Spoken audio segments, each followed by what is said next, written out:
Kirche, von der wir träumen, ist Gottes Antwort für viele Menschen in der Not. Sie teilt den Segen großzügig mit den Armen und trägt so dazu bei, dass sich Hoffnung in der Welt ausbreitet. Ihre Großzügigkeit wird nicht nur in ihrer unmittelbaren Umgebung, sondern auch in den ärmsten Teilen der Welt erfahrbar.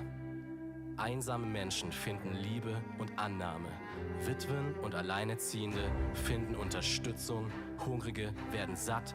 Durstige bekommen zu trinken. Gefangene bekommen Besuch.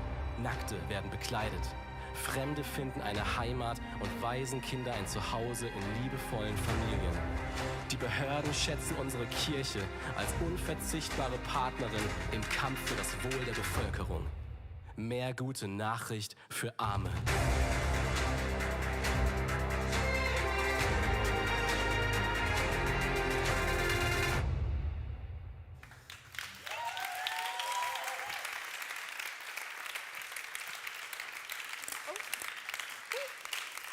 Lost my microphone.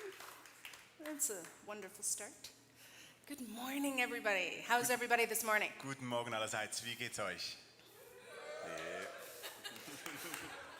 I see. Okay. It sounds like you all had a good Saturday night. Es scheint so, als ob ihr einen tollen Samstagabend hattet. Yeah. So it's really a pleasure for me to be back up here speaking to you Es this ist eine morning. Riesenfreude für mich, wieder hier zu sein mit euch. My church. Meine Kirche. And it's such a privilege and a necessity to have Chris here by my side. Und es ist so eine schöne, wirklich eine tolle Zeit und Möglichkeit, wieder mit Christine auf der Bühne zu stehen. Wunderschön. That's not what I said. Anyway, so this morning, as you saw from the trailer before, we're going to be continuing on in this series about Luke 4. Und wie ihr gesehen habt im Trailer machen wir weiter in dieser Serie, wo es um das Thema Meer geht und eben im Lukas 4. So this is the 4 more passage. It's Luke 4, 16 to 19. Das ist eben Lukas 4, 16 bis 19, genau, wo es ums Meer geht, die 4 Meer. And I think it is such a bold vision for this church, and this vision really inspires me. Und ich finde, es ist eine so mutige Vision für eine Kirche und sie inspiriert mich. So let's read it together. Also lass uns zusammen lesen. So when Jesus came to the village of Nazareth, his boyhood home, he went as usual to the synagogue on the Sabbath and stood up to read the scriptures. The scroll of Isaiah the prophet was handed to him, and he unrolled the scroll and found the place where it was written, "The Spirit of the Lord is upon me, for he has anointed me to bring good news to the poor. He has sent me to proclaim that captives will be released, that the blind will see, that the oppressed will be set free, and that the time of the Lord's favor has come." So, fun fact about this passage. Spannende Fakten über diese Passage. Did you know that this was the very first sermon that Jesus gave while he was on earth? Wusstest du, dass dies die erste Predigt war, die Jesus gegeben hat, als er auf Erden war? So now imagine you're Jesus for a minute, Jetzt stellt euch mal vor, ihr seid Jesus für einen Moment. and you're thinking, what's the very first thing I want to tell people Und in was- my ministry? Und was wäre das allererste, was ihr sagen würdet in eurem Ministry? And when Jesus was handed the scroll of Isaiah, he read it over and specifically selected a passage that proclaims good news to the poor. Und als Jesus diese Schriftrolle von Jesaja bekam, hat er sie durchgelesen und ganz spezifisch diese Passage ausgewählt, wo es um die gute Nachricht für die Armen geht. Isn't that interesting? Interessant, oder? Yeah, I find it interesting. So it leaves us with 2 questions. What do you think Jesus meant by good news? And who exactly is the poor? Also die Frage ist dann, was meinte Jesus ganz genau, wenn es um die gute Nachricht ging und wer sind die Armen? Very simple questions, but these questions have been the subject of much debate by theologians throughout the eras. eigentlich ganz einfache Fragen, aber trotzdem Fragen, womit sich Theologen über die Jahrhunderte stark befasst haben. So the first clue, what Jesus meant by the good news, can be found at the end of the passage. Und der erste Hinweis, wo wir entdecken können, worum es geht, sehen wir am Ende dieser Passage. And Jesus says, I have come and been anointed to proclaim the year of the Lord's favor. Und der Hinweis ist eben ganz am Ende dieser Passage, wo Jesus sagt, dass er gekommen ist, um das angenehme Jahr des Herrn auszurufen. And another term for that is the year of Jubilee. Und ein anderes Wort hierfür ist das Jubeljahr. And this phrase refers to a law that God gave Moses in Leviticus 25. Und dieses Wort Jubeljahr bezieht sich auf ein Gesetz, das Moses erhalten hat von Gott. Und wir lesen das im 3. Mose. And this is a really cool law. I kind of wish we had it today. Und es ist ein cooles Gesetz und ich wünschte, wir hätten es heute. Because it means every 50 years, Und es bedeutet nämlich, dass alle 50 Jahre, every debt that someone had would be erased, dass jede Schuld, alle 50 Jahre jede Schuld beglichen wird. right?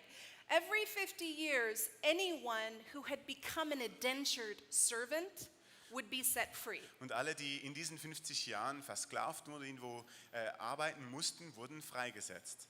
And every 50 years, anyone who had lost property that God had given them would get it back. Und alle 50 Jahre wurde das Land, das ursprünglich Gott dieser einen Familie zugesprochen hatte, dann wurde dieses Land wieder zurückgegeben. And so this year of Jubilee was really a year of redemption and of grace. Das heißt, also dieses Jubeljahr war wirklich so ein Jahr der Erlösung und der Gnade. And it was also a year where God really reminded his people, hey, you think your wealth is yours? It's mine. Und es ist auch ein Jahr, wo Gott sein Volk daran erinnert hat, dass, hey, wenn du denkst, du hast Wohlstand, das ist deiner, nein, er kommt von mir. And your property comes from me too. Und dein Land kommt auch von mir. So that means every generation, like once in a lifetime, a family had the chance to start afresh with a clean slate. Das heißt also, alle 50 Jahre, ungefähr einmal im Leben, hatte jede Familie die Möglichkeit, wirklich von neu zu beginnen, No frisch matter zu how starten. badly they had messed up, no matter how badly they were in debt. Egal wie viele Fehler sie begangen hatte oder wie viel Schulden sie hatten. Could you imagine the damage I could do on my credit card if I knew that every, oh, the year of Jubilee is coming, woo! Könnt ihr euch vorstellen, wie viel Schaden ich anrichten könnte mit meiner Kreditkarte, wenn ich wüsste, die 50 Jahre kommen bald And suddenly my mortgage is gone, student debts are paid. und alle Schulden sind beglichen und meine Hypothek ist nicht mehr da. So this is certainly good news. Und das ist sicher eine gute Nachricht. We agree, right? Ja? So it seems like in the Old Testament, oh no, I'm jumping ahead. So the year of Jubilee basically shows us two things about God's character. Das heißt also, dieses Jubeljahr zeigt uns zwei Dinge über den Charakter von Gott. The first thing is God shows grace to and redeems the bankrupt. Das erste ist, dass Gott den Menschen, die bankrott sind finanziell am Ende, dass er ihnen Gnade zeigt und sie erlösen will. And the second thing it shows us is God does not want his people to be in poverty or oppressed. Und das Zweite, das wir sehen, ist, dass Gott nicht will, dass wir unterdrückt sind, sein Volk unterdrückt ist oder in Armut leben muss. So he made a year of redemption for the economically bankrupt. Das heißt, er hat ein Jahr der Erlösung gegeben für diejenigen, die finanziell am Ende waren. So let's fast forward to Jesus' first sermon. Also jetzt gehen wir ein bisschen nach vorn zu der ersten Predigt von Jesus. And when Jesus makes his appearance in the synagogue, he makes a really bold statement. Und wenn Jesus aufsteht und seine erste Predigt hält, macht er eine mutige Aussage.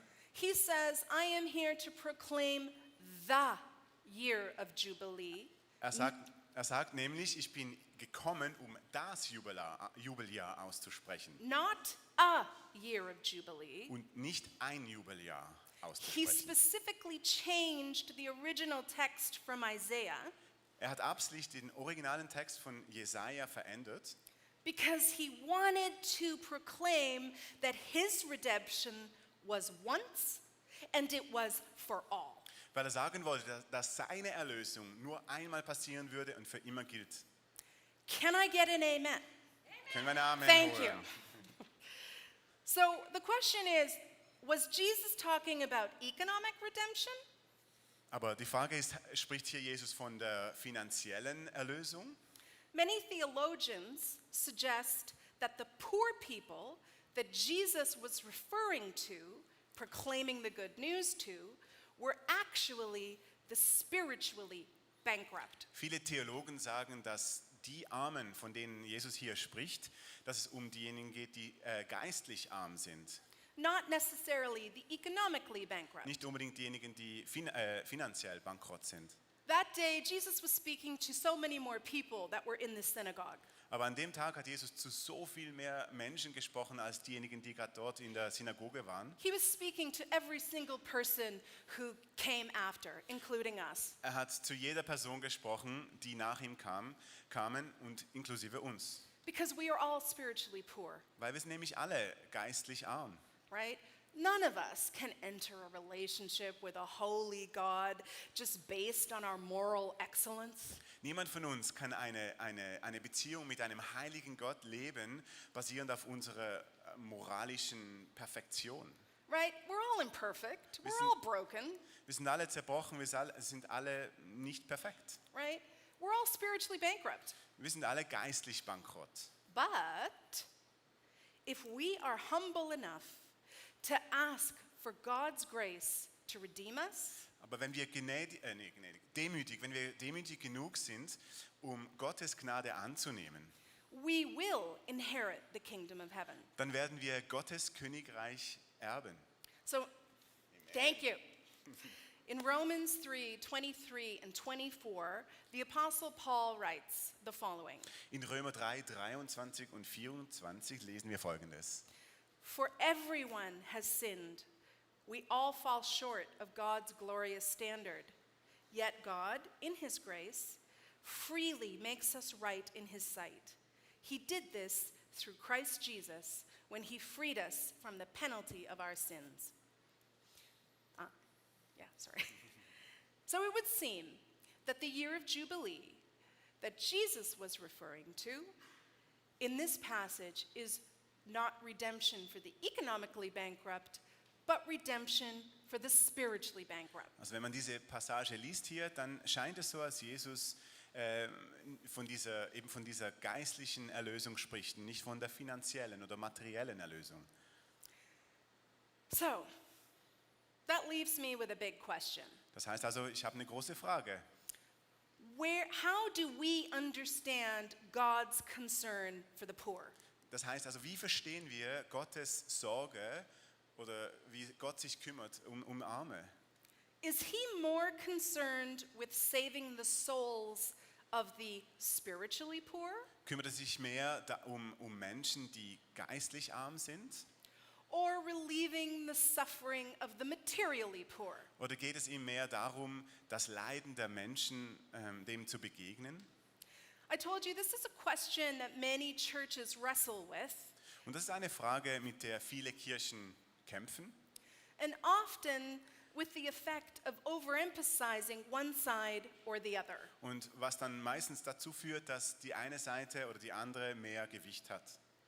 This reminds me of 20 years ago Und das erinnert mich, dass vor 20 Jahren, when I first started working at MEDAIR. als ich mit MEDAIR begonnen habe zu arbeiten, And MEDAIR is a Christian humanitarian organization that helps the world's most vulnerable people. und MEDAIR ist eine humanitäre Organisation, die sich wirklich um die Ärmsten der Armen auf der Welt kümmert. And my job at that time Und mein Job zu der Zeit was to call all churches in Switzerland das war, alle Kirchen in der Schweiz zu kontaktieren and to ask them if we could come and recruit professionals like builders, doctors, logisticians to come and work with us on our projects. Also kontaktieren mit der Frage, ob wir kommen können würden, um da zu rekrutieren und eigentlich die Besten der Besten, die Ärzte, die Logistiker, die Bauleute, genau, zu rekrutieren. And at that time, 20 years ago, only one church, the Gellert Church, opened their doors to us. Und zu der Zeit war es nur eine einzige Kirche, die Gellert-Kirche, die Türen geöffnet hat für uns. ICF Basel didn't. ICF nicht. At that time. Yeah, they did.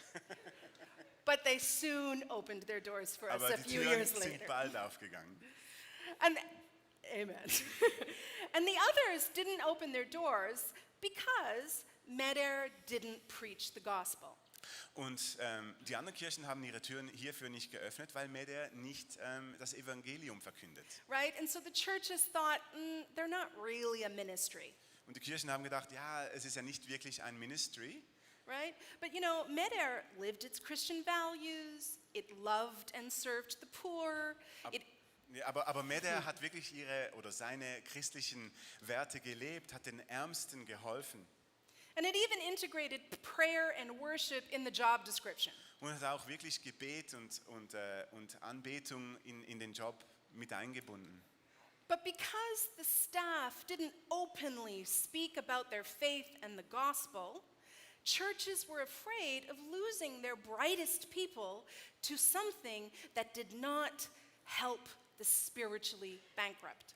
Aber weil die Mitarbeiter von Meder nicht offen über ihren Glauben erzählen, hatten die Kirchen so ein bisschen befürchtet, dass der Fokus verloren geht, weil für die Kirchen wichtiger war, dass man halt eben geistliche Arme erreicht. And I cannot tell you what a kind of frustrating and sad experience that was for me at that time. Ich kann euch kaum erzählen, wie frustriert mich das gemacht hat und wie traurig das gemacht hat zu der Because Zeit. injustice permeates our world.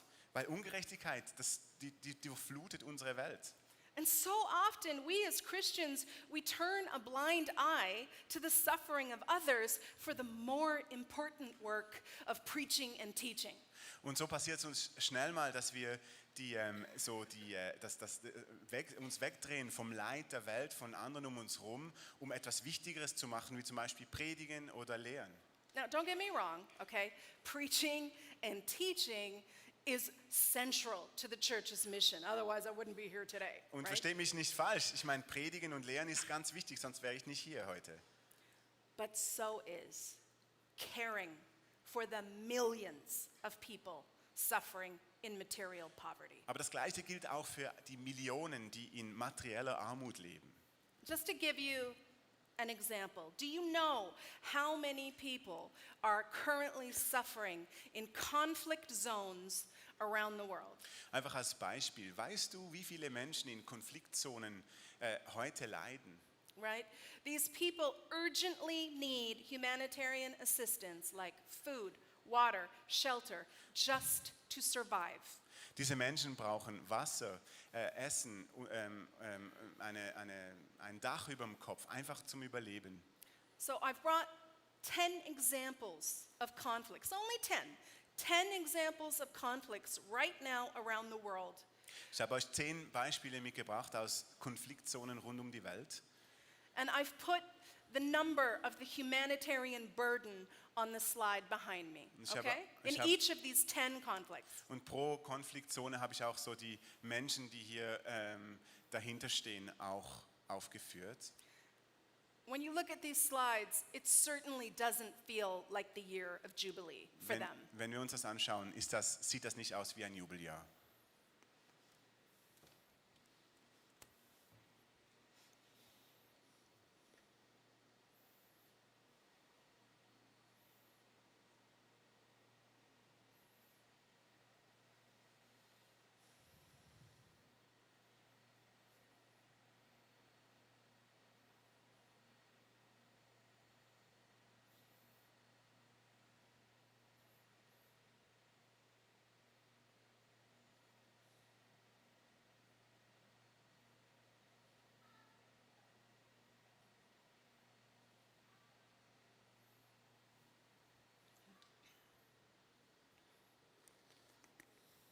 In these 10 countries, there are 200 million people who need humanitarian assistance just to survive. In diesen 10 Beispielen oder diesen 10 Regionen, da gibt es 200 Millionen Menschen, die dringend Hilfe brauchen, um zu überleben. And this is just conflict zones. Und hier sprechen wir nur von Konfliktzonen.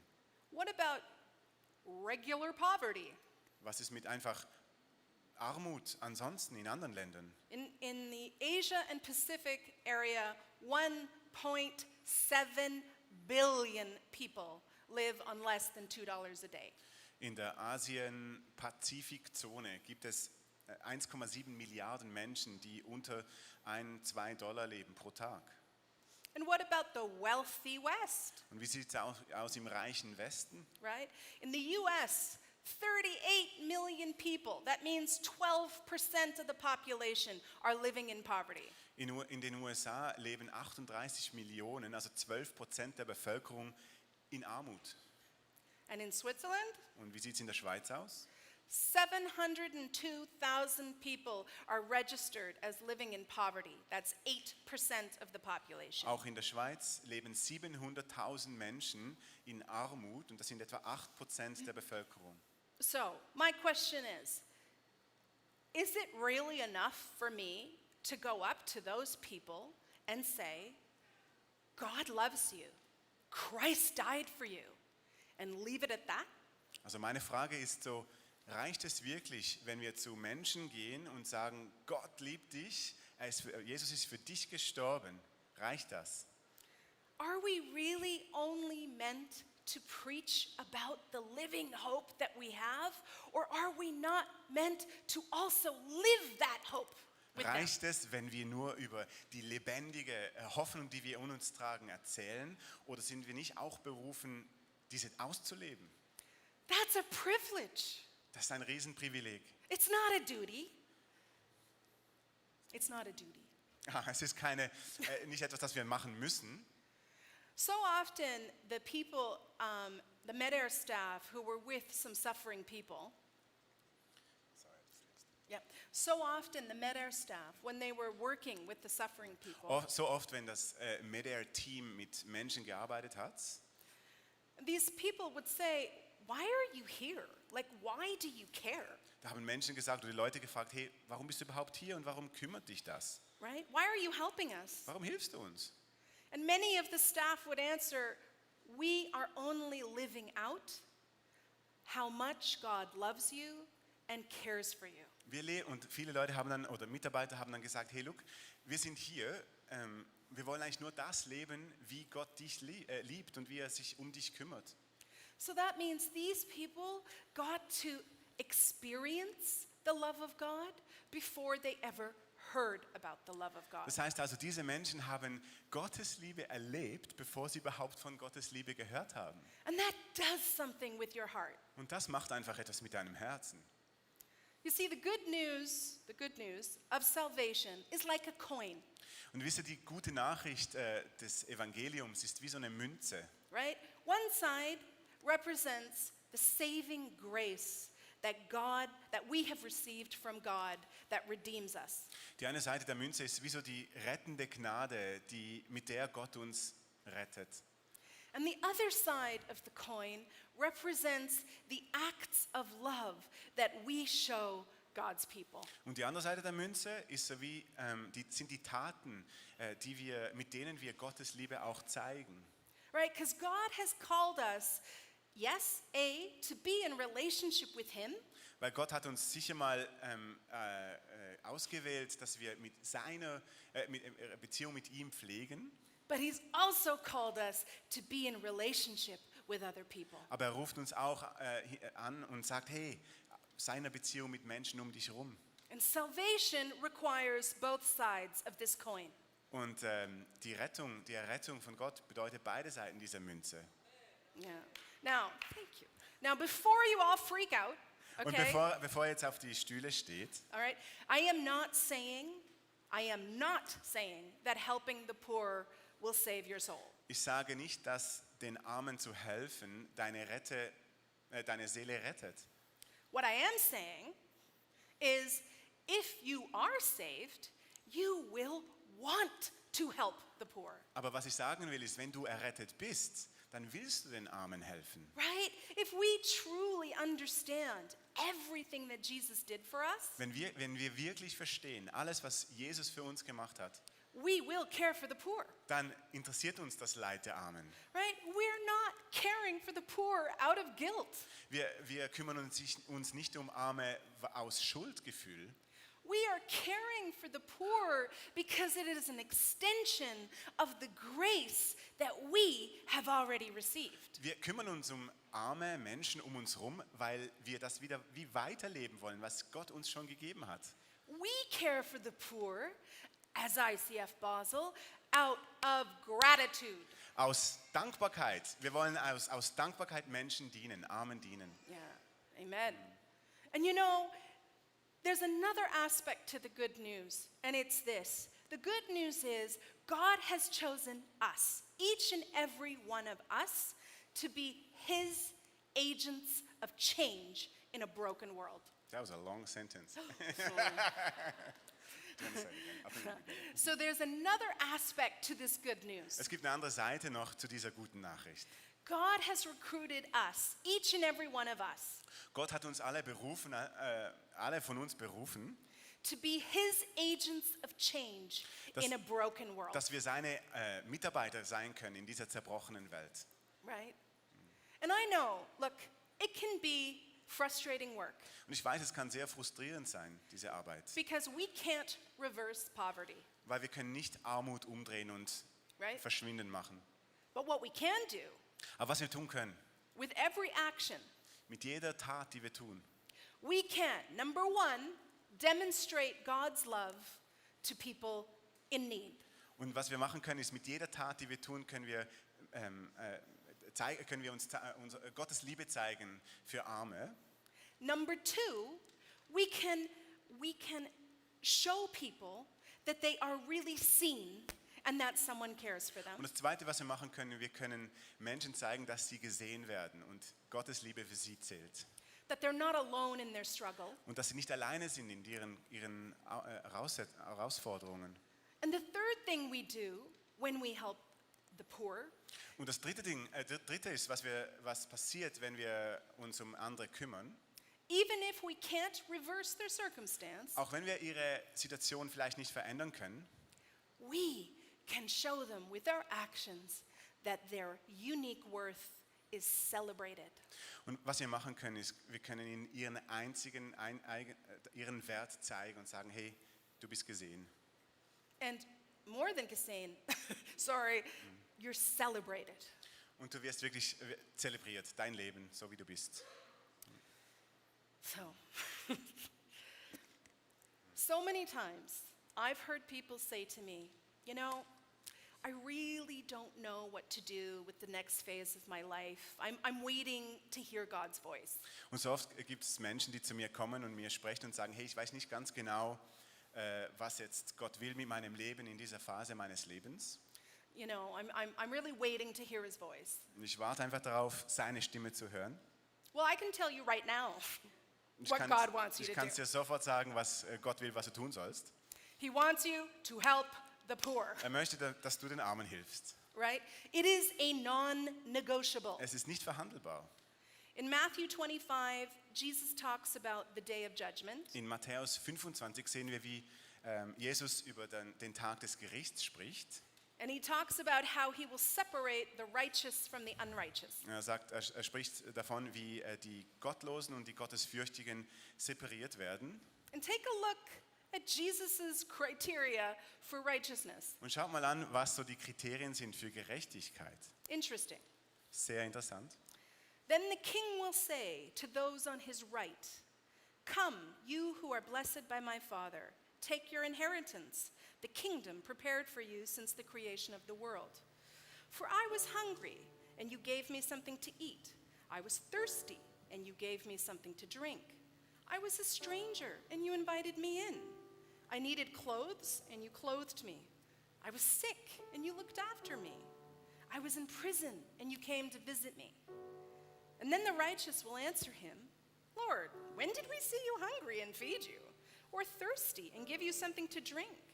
When did we see you a stranger and invite you in, or needing clothes and clothe you? When did we see you sick or in prison and visit you?" And then the king will reply, "Truly I tell you, whatever you did for one of the least of these brothers and sisters of mine, you did for me." So, how exactly do we care for the poor? Also was heißt das für uns? Wie können wir uns um Arme kümmern? Not everyone can drop everything and work for a humanitarian organization. Nicht jeder kann einfach hingehen, alles loslassen sozusagen und für eine humanitäre Organisation arbeiten. That's okay, Und das ist auch okay so, right? Because there is poverty and suffering all around us. weil es gibt Armut und Leid rund um uns herum. In our families, In unseren Familien, in our communities, in der Gesellschaft, in our country, in unserem Land and around the world. und weltweit auch. And if we open our hearts to the love of God Und wenn wir unsere Herzen öffnen für Gottes Liebe and we allow God to transform us, und wenn wir Gott erlauben, uns zu verändern and when we ask the Holy Spirit to show us, "Hey, where are you working? And Where when we- are you inviting me in?" und wenn wir Gottes Geist fragen und einladen, damit er zu uns spricht und sagt, hey, wo lädst du mich ein, wo kann ich mitarbeiten? God will show us practical ways to get involved and serve the poor. Dann wird Gott uns wirklich praktische Möglichkeiten zeigen, wo wir involviert werden können.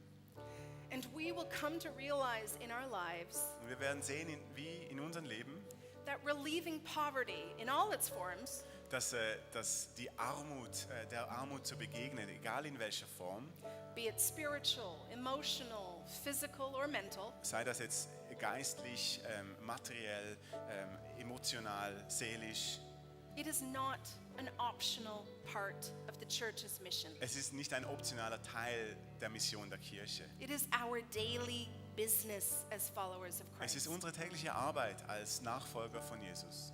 So the good news is Also die gute Nachricht, we get to roll up our sleeves, wir dürfen unsere Ärmel hochkrempeln, use what God gave us, das brauchen, was Gott uns gegeben hat and get involved. und involviert werden. We need to use. No. Most important point. We need to get involved because Christ in us is the only Jesus many people will ever get to see. Wir müssen uns selbst involvieren, weil der Jesus in uns ist vielleicht der einzige Jesus, den Menschen je sehen werden. And maybe, just maybe, you are the answer to prayer that someone out there has been praying Und for. vielleicht ist es so, dass genau du die Antwort auf ein Gebet bist, auf ein Gebet, das jemand anderes ausgesprochen hat. So let's use our voice. Also lass unsere Stimmen brauchen. Let's use our influence. Lass unseren Einfluss einsetzen. Let's use our skills. Lass unsere Fähigkeiten brauchen. Let's use our time. Und unsere Zeit. Let's use our money, Lass unser Geld brauchen. right? And let's show people how God loves them through us. Lass uns wirklich Menschen zeigen und ihnen begegnen und zeigen, wie Gott uns liebt. Because God loves us abundantly and without restraint. Weil Gott liebt uns im Überfluss und ohne Limite. And when we do this, we will become a reflection of Christ's character. Und wenn wir das tun, dann werden wir wirklich so ein Spiegelbild von Gottes Charakter. You know, I have such a dream to see churches around the world come together Ich habe so einen Traum, dass Kirchen von wirklich rund um die Welt zusammenkommen, and they put their theological differences aside dass sie ihre theologischen Unterschiede auf die Seite stellen and they respond to und injustice dass sie reagieren in Ungerechtigkeit. with the driving force of God's love. Und das mit der Kraft, mit der verändernden Kraft von Gott. I want to see that happen. Ich will das sehen. Anyone else? And so let's hear ICF Basel, let's become known across Switzerland for a love that fills people's bellies. Für uns als ICF, lass uns wirklich bekannt werden in der Schweiz als eine Kirche, die Mägen füllt. A love that shelters people from the elements. Bekannt werden für eine Liebe, die Heimatlosen oder die Obdachlosen, denen ein Dach gibt. A love that pays off debts. Eine Liebe, die Schulden bezahlt. A love that cares for the sick. Eine Liebe, die sich um die Kranken kümmert. And a love that chooses to remain present in people's misery. Und eine Liebe, die wirklich wählt, auch in den schwierigen Zeiten von Menschen einfach präsent zu bleiben. And I promise you that God will work his miracles through our compassionate service. Und ich kann euch versprechen, dass Gott wirken wird durch unseren Dienst an anderen Menschen. Let's make the news, guys. Lasst uns wirklich in den Nachrichten kommen. Let's change the world. Lasst uns die Welt verändern. So if you are looking to experience more, Du möchtest mehr erleben. I invite you to be generous with the love that you have been given. Dann lade ich dich wirklich ein, wirklich großzügig zu sein mit der Liebe, die du bekommen hast. And I invite all of us to stand united against poverty in all of its Und ich forms. lade uns alle ein, wirklich zusammenzustehen und zu kämpfen gegen Armut in allen Formen. And I invite us to live the good news of the gospel so the world will feel the impact of the good news before they hear it. Und ich lade uns ein, dass wir wirklich hinstehen können. I'm sorry. Say it again. The last one. I invite all of us to stand united against poverty Und ich lade uns wirklich ein, dass wir zusammenstehen können gegen Armut in all of its shapes and to live the good news of the gospel. in allen Formen, dass wir wirklich Gottes Evangelium leben können. So that the world will feel the impact of our actions before they hear our words. Dass Menschen wirklich die Taten spüren können, bevor sie überhaupt die gute Nachricht von uns hören. And so for the next 25 years, Für die nächsten 25 Jahre, I pray es ist mein Gebet, that the perfume of our practical love mein Gebet ist für die nächsten 25 Jahre, dass das Parfüm unserer praktischen Liebe, will sweeten our families, dass es unsere Familien versüßt, our communities, auch unsere Gesellschaft and indeed the world. und wirklich die ganze Welt berührt. Because we want people to smell ICF before they see us coming. Weil wir wollen, dass Menschen ICF wirklich riechen können, bevor sie uns überhaupt hören. Okay, amen? Amen. All right. So I'm going to close with prayer, Ich werde noch ein Gebet sprechen and then we will move on to communion. und dann werden wir das Abendmahl zusammen einnehmen. Dear Heavenly Father, I just thank you so much of getting to be used by you. Für das Privileg, wir danken dir für das Privileg, dass wir von dir gebraucht werden dürfen. Thank you, Lord, that you have come in and shown us such grace and transformed our lives Danke, dass du gekommen bist und uns so viel Gnade gezeigt hast und unser Leben verändert hast. so that we can, through you, show love and transform the lives of other people. Sodass wir andere Menschen berühren können und deine Liebe zeigen können. And Lord, thank you, you are a God of living hope. Und danke Gott, dass du ein Gott bist mit lebendiger Hoffnung. And not just spoken hope, Und nicht nur ausgesprochene Hoffnung and not just understood hope, und auch nicht Hoffnung, die einfach nur verstanden wird, but hope that is a full body experience. aber eine Hoffnung, die wirklich komplett erlebt werden kann. And I thank you that we get to be your emissaries of hope in this world. Und danke, dass wir deine Agenten, deine Mitarbeiter sein dürfen für Hoffnung in dieser Welt. Fill us with your Holy Spirit, Lord. Erfülle uns mit deinem Heiligen Geist. Give us your wisdom and your discernment. Gib uns deine Weisheit und dein Verstehen. And give us a generosity that transforms the world. Und gib uns doch eine Großzügigkeit, die die Welt verändert. Amen. Amen. So.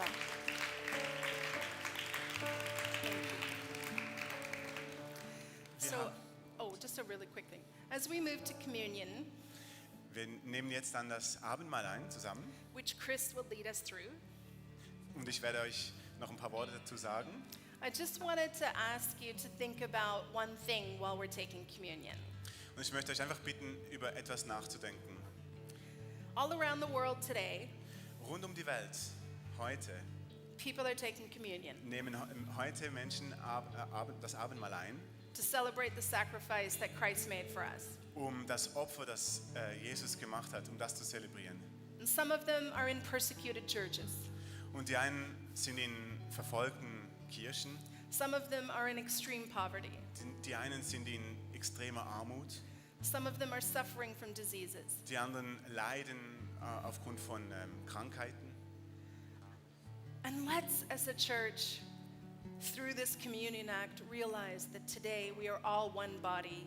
We are all brothers and sisters.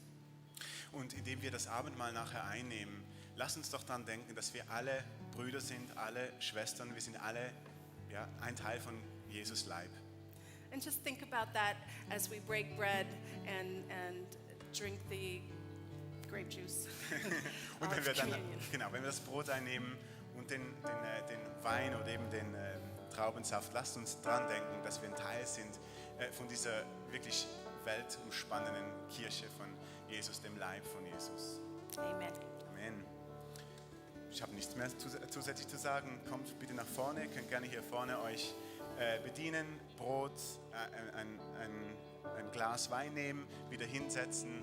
Nehmt euch die Zeit, überlegt euch das. Und für diejenigen, die gerne noch ein Gebet in Anspruch nehmen wollen, Gebet ist so kraftvoll, kann verändern.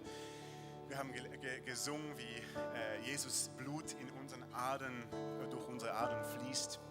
Lasst uns das wirklich auch in Anspruch nehmen, immer wieder mal festmachen und Schritte vorwärts gehen. Also das wäre dann hier auf der rechten Seite, wenn ihr das gerne in Anspruch nehmen wollt.